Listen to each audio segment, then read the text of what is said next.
I imagine how often priests hear that emotion of anger being confessed as a sin in the confessional. I imagine it's quite often. And I'd be curious how the priest approaches that person or what their response would be to that, because it's really quite involved. And that's what I'm going to tackle in this video, is the emotion of anger. I'm Laura Nicola. I'm your faithful therapist. Thank you for being here and learning about anger with me. So let's talk about anger. So in the Catechism of the Catholic Church, the emotions, aka passions is what they call them, kind of an antiquated term, but they call them passions. Passions are natural to the human experience, and they are neither good nor bad. So the natural component is really important because we believe that anything natural that was created by God, dating back to the creation of the world, is good. And that includes anger. So what do we do with that though? Because anger can lead towards action, and action can be considered good or bad, healthy or evil. So the action that comes from anger could be bad and it could be evil, which would make it kind of a vice, or it can be justified and be considered a virtue. Kind of tricky, right? I personally think the crux of the situation is the action that stems from the emotion. So if the action is something that's evil or bad or sinful, the action is what is to be reprimanded, not the emotion of anger. Because there are healthy ways to release our anger that can lead towards good, or if it's justified anger, it can lead to positive action steps. In the Christian faith, we oftentimes hear about this term, justified anger, right? Well, what is that? Basically, justified anger is defined as wanting to restore order back into society.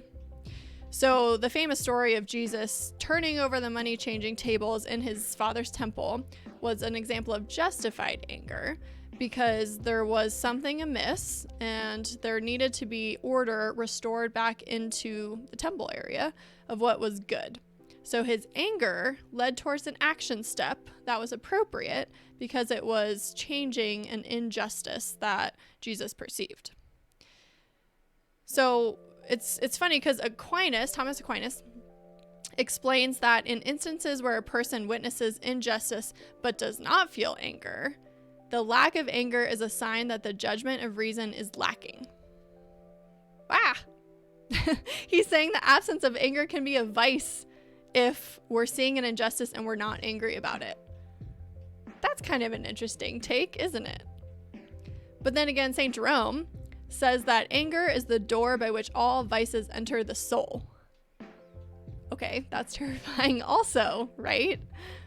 But I think anger can be the gateway towards a lot of vices, but it can also be the gateway towards a lot of healthy outcomes. The evil outcomes would be, when anger leads towards hatred or racism or prejudice or injustice, or wrath, things that are evil, that are sins. And so we have to be careful of those. St. Augustine calls hatred nothing else than persevering anger. So anger can lead to worse things, worse action steps. So we have to be really careful of that. So what do we do with anger?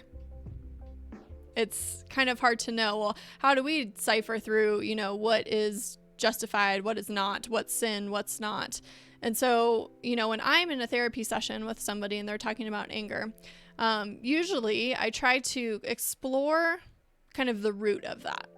So in psychology, they talk about anger sometimes being a shield emotion, which basically means that the emotion of anger is shielding us from what is going on a deeper level.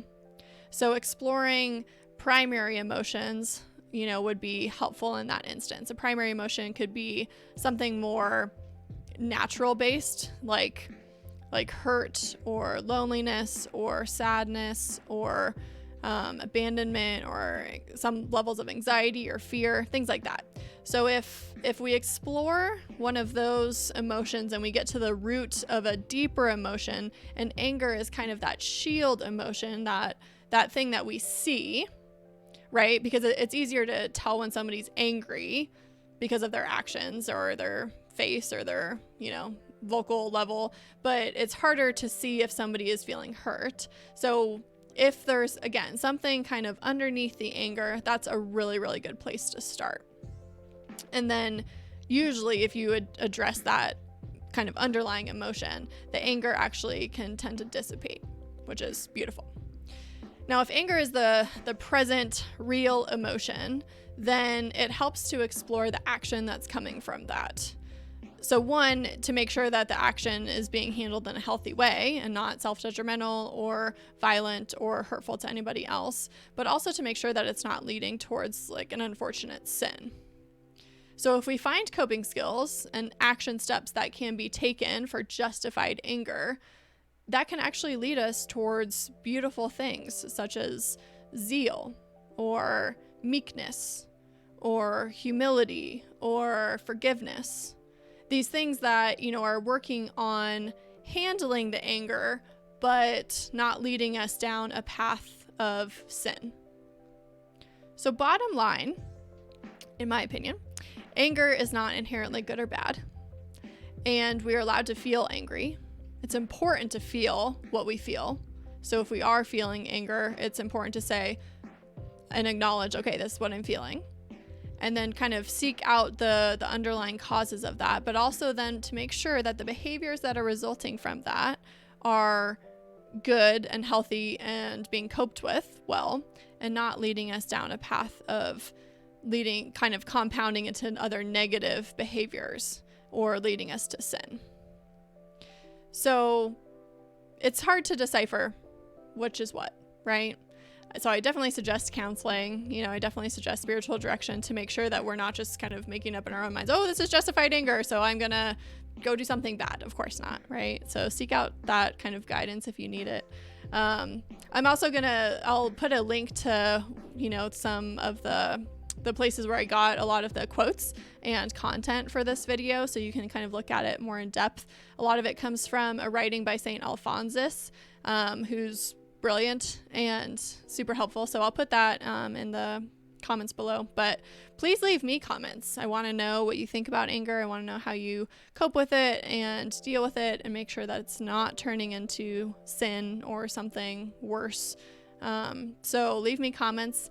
Subscribe, please, if you haven't. And of course, be sure to follow me on my other channels.